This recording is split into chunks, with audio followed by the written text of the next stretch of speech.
Hey YouTube, it's the New York Half-Ass Prepper here. I got a lot of guys that watched my last video got a kick out of my 8-track player, and my inbox went crazy. So I figured I'd make another video for the sake of my younger viewers. This is what we had back in my day. Like, I say back in my day, I sound like the old Groucho Marx used to do the old Dick Cavett TV show, and he used to tell all these old stories, back in my day. So I always got a kick out of the way Dick Cavett kind of hung on his every word. So I always make fun of that. But anyway, back in my day, this is what we had. This is how we listened to music. You had one of these things. This is the Weltron. I forget what they call it, the Globe or the Spear or something. It was an 8-track player. Then this one was the shit. This was like the Cadillac. If you had one of these, you were really cool.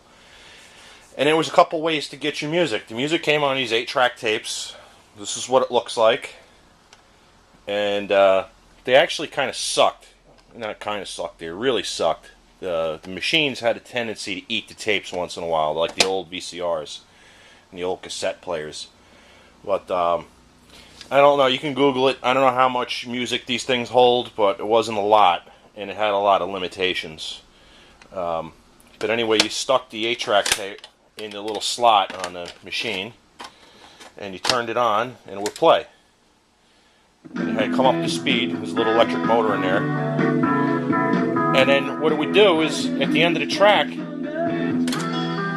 would go to the next track. And wherever it was, if it was in the middle of a song, it did that kerchunk. And you heard that right in the middle of the song. And it was 4 tracks, and it would just play through, and then at the end, it would just keep going again. It would go back to the beginning. And there was no rewind on these things. There was none of that stuff.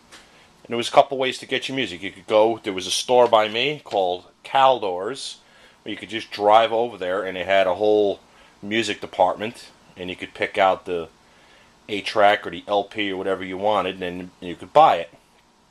There was no internet, there was no iTunes, there was none of that stuff.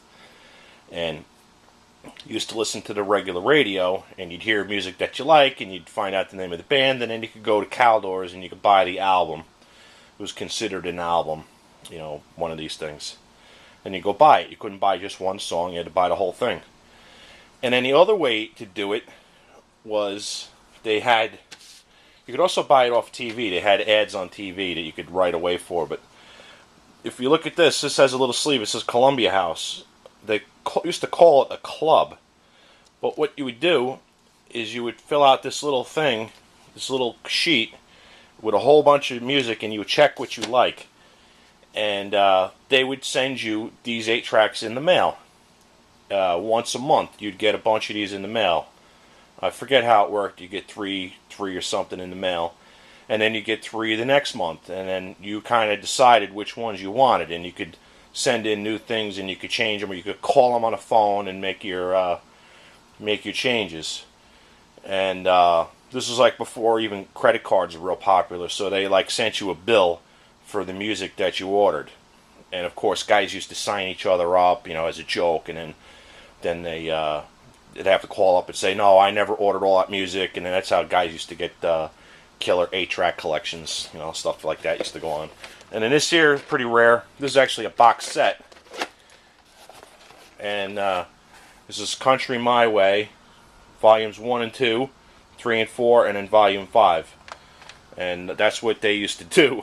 If the compilation didn't fit on one 8-track, they'd sell you a box set like this. So that's it. That's how an 8-track player works, and I'm glad these things went by the wayside, because they really sucked.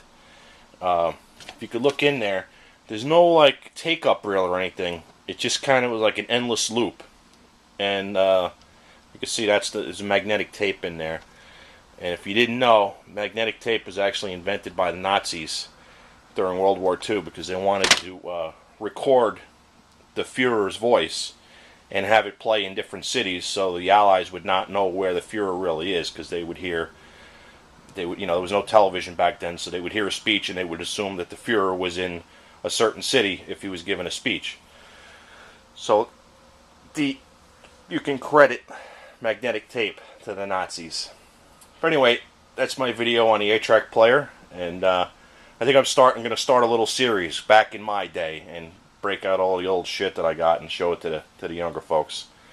That's it. New York Half-Fast Prepper. I'm out.